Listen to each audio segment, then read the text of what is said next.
Pengine nini ambacho kimesababisha mwalimu aondolewe kwenye benchi la ufundi? Kuna taratibu ambazo tulizifuata na TFF hadi asubuhi hii, na ikatokea kwamba tuliweza tukaonekana kwamba tunaweza kumtumia katika mechi ya leo, lakini baada ya kuonekana tukapigiwa simu kwamba mwalimu astahili kukaa kwenye benchi siku ya leo. Kuna vitu vichache ambavyo havijakamilika ndio vinakwenda kukamilishwa ili mechi ijayo aweze kukaa kwenye benchi. Kwa hiyo sababu kubwa ni hiyo, na sisi tulifuatilia toka mechi zilizopita.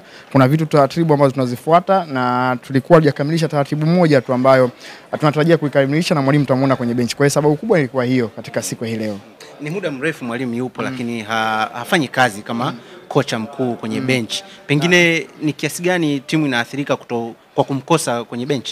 Kuna kiasi kikubwa kinaathirika, lakini anashirikiana na wenzake kwenye 1 na 2 kuhakikisha kwamba timu inafanya vizuri. Hata hivyo mwalimu hata akiruhusiwa kukaa kwenye bench atakwenda kuwa kama kocha msaidizi. Kwa vigezo vyake hawezi kuwa kocha mkuu. Kwa hiyo Omar Kapilima ataendelea kuwa kocha mkuu, lakini Vladislav Erich atakuwa kocha msaidizi katika kosi yetu.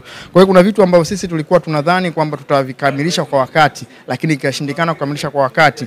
Kuna vitu ambavyo tuna miss kutoka kwake kwa kwenye bench kwa sababu pengine labda ana idea tofauti na wenzake kwenye benchi, huenda akatupatia matokeo chanya, lakini tunashindwa kumuona kwenye benchi kutokana na sababu hizo ambazo zipo kwa hivi sasa. Mmepata alama moja hapa kwenye uwanja wa Meja Jenerali Isamuhyo.